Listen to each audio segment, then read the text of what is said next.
What's up, Slackers? Welcome back. Coming at you live and in color, your host Lawrence with theslackercast. Let's get into today's topic. So today, this is the third review now.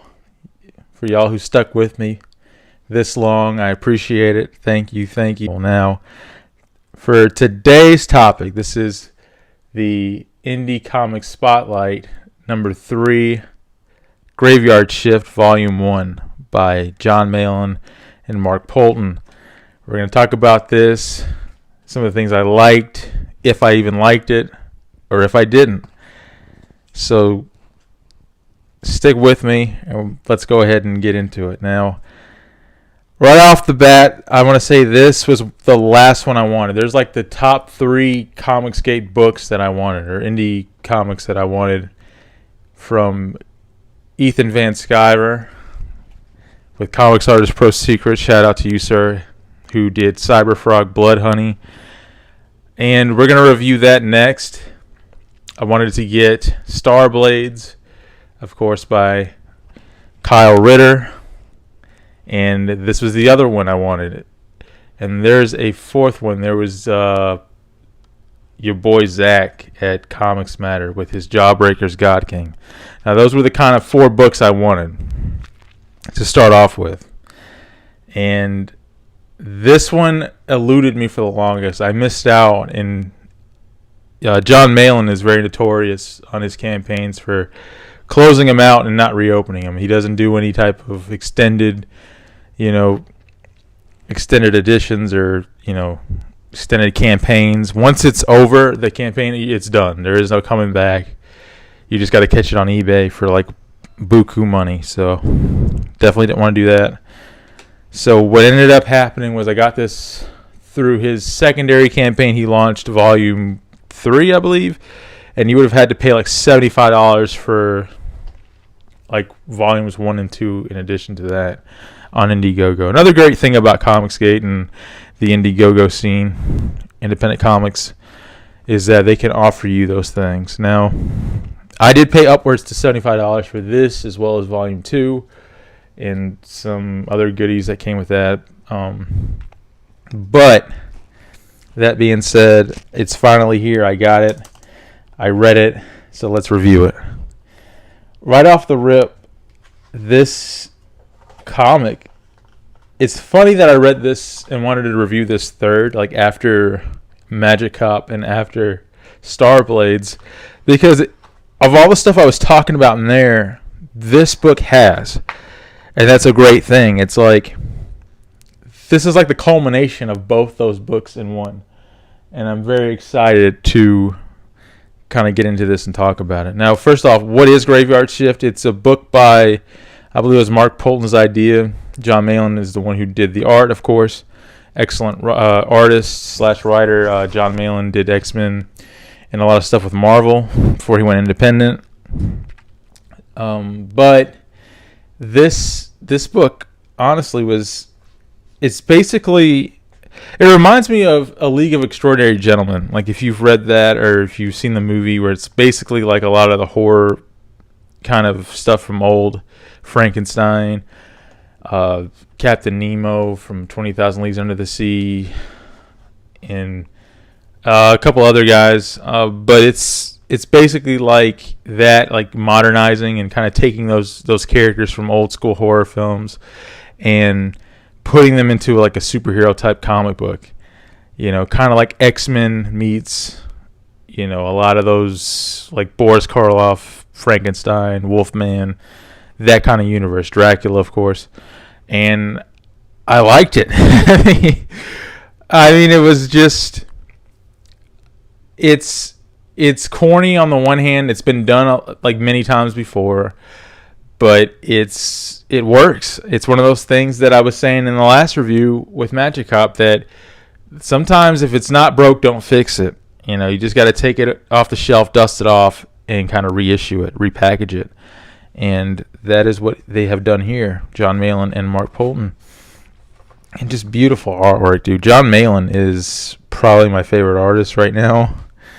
And going back to Star Blades, I had mentioned, great art, but what if I don't remember the characters? Now, that might rub some people wrong, especially, it's not that I'm saying, because one of the things that a lot of like SJWs or people that are against Comicsgate would say is that, oh, Comicsgate just makes great art, but there's no stories I care about, or they're just, a rip on 90s comics and they offer nothing new.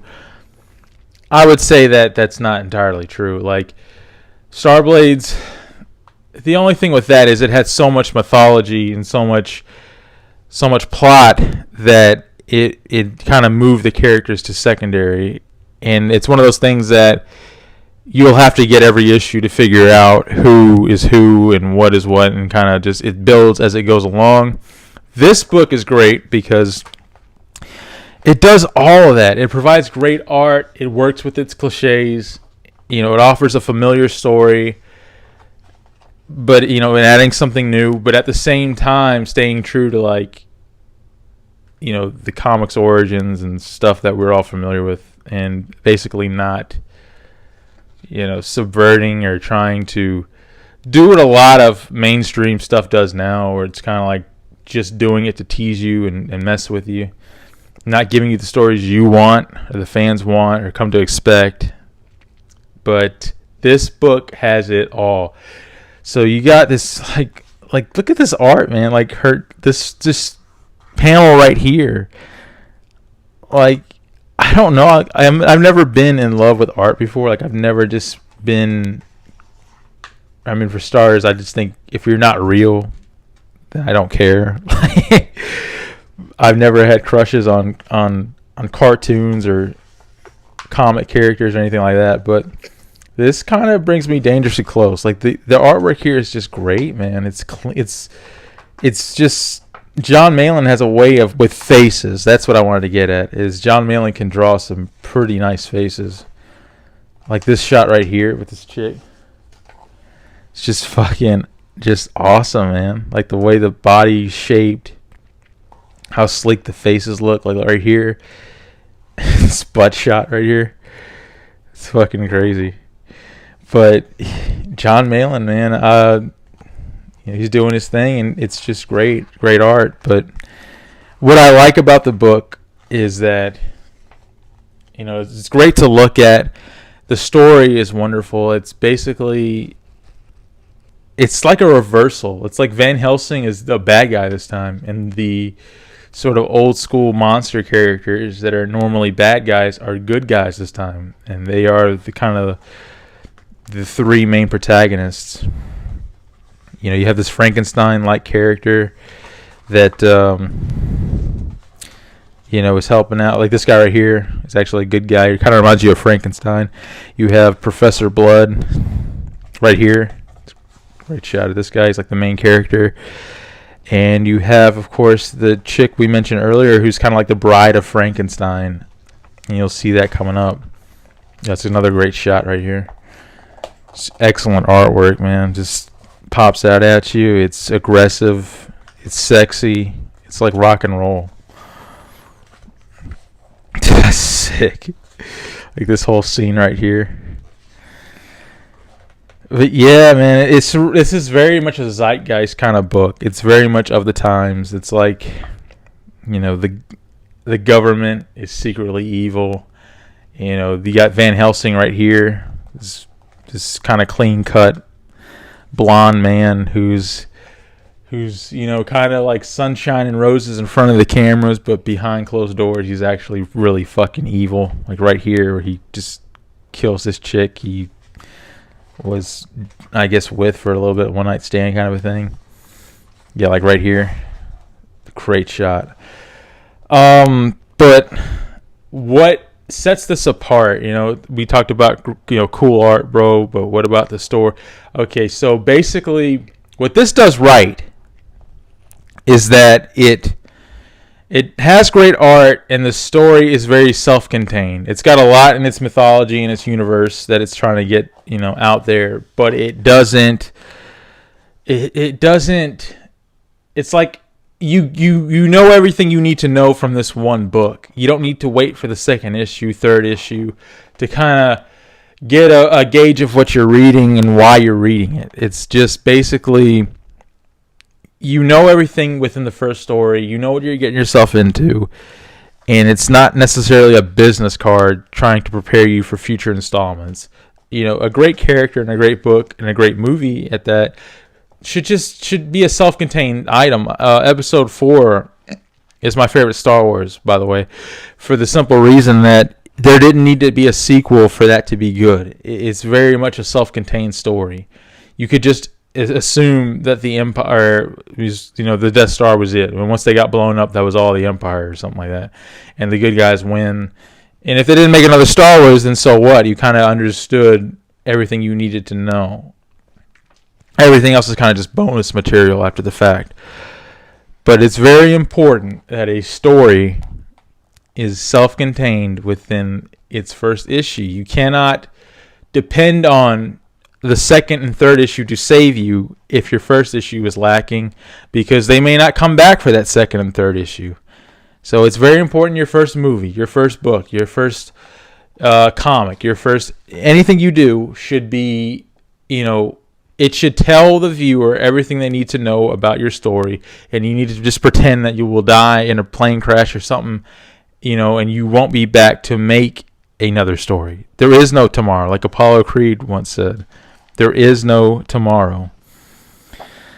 But this is just great, man. If you like Blade or anything like that, this is for you. If you like any type of just secret societies, vampires, monsters, this is just great, man. This wasn't going to be a long video. I'm trying to shorten these down. But the main points I wanted to talk about was world building. Now, with the world... shit, dude. Look at this fucking shot.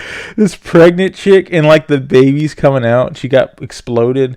Her arm popped off. Leg popped off. This is... this is so raw and just uncensored. And just nasty. I love it. But, basically... Let me change the page. Basically, the independent comic scene is doing good. They gotten the basic idea out, which is just make what you want to make without worrying about, politics or things like that, without worrying about the corporations and, agenda pushing and all this other stuff that's going on now. But, it doesn't just end there. It's like once you get past that, you still have to go back to telling a great story with great characters, memorable characters, and that is more important than anything.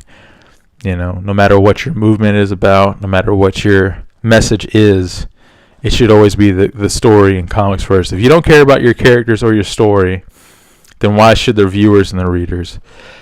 And my point was with Comicsgate and this video in particular was that, it's